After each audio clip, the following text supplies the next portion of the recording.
पण चला तर मग आज ना आपण मस्तपैकी मसाले भात बनवूया। मसाले भात बनवण्यासाठी काय काय भाज्या हव्यात त्याही मी तुम्हाला सांगणार आहे। व्हिडिओ शेवटपर्यंत बघा आणि माझ्या चॅनलला अजून तुम्ही सबस्क्राइब केलं नसेल तर सबस्क्राइब नक्की करा। चला तर मग भातासाठी मी इथे सर्वप्रथम कांदा कापून घेतलेला आहे। कांदा कापल्यानंतर मी इथे बटाट्याची साल काढून बटाटाही कट करून घेत आहे। तुम्ही कशा प्रकारे मसाले भात करता मला एकदा नक्की सांगा कमेंट मध्ये।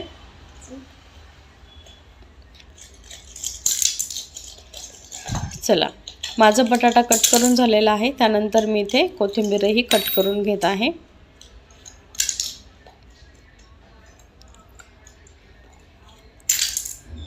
कोथिंबीर कट झाल्यानंतर बघा मी इथे काय काय भाज्या घेतलेल्या आहेत तुम्हाला दाखवते। मी इथे घेतलेला आहे फ्लावर, सोयाबीन घेतले, शेंगदाणे घेतलेत, कढीपत्ता, कोथिंबीर, बटाटे आणि कांदा। त्यानंतर आपण घेतलेले आहेत तांदूळ। तांदूळ आपण स्वच्छ 2-3 पाण्याने धुवून घ्यायचे आहेत।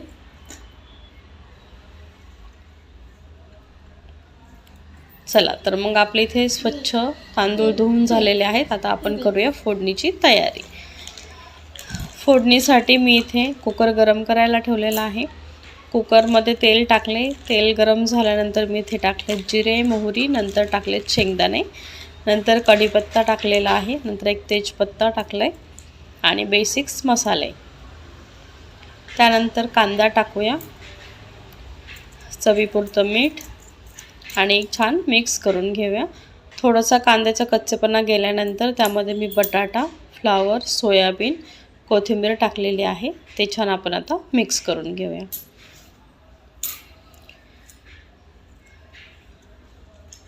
हे छान असं मिक्स करून झाल्यानंतर मी थोडंसं तूप ॲड केले त्याच्यामध्ये।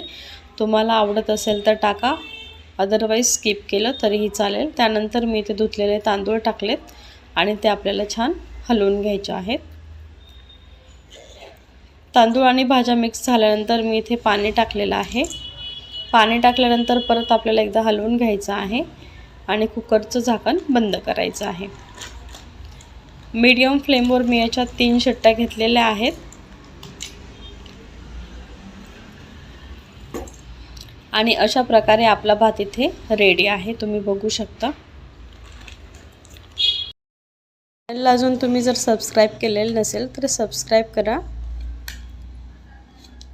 आणि आपल्या यूट्यूब फॅमिलीचा हिस्सा व्हा। Thank you so much all of you. Thank you.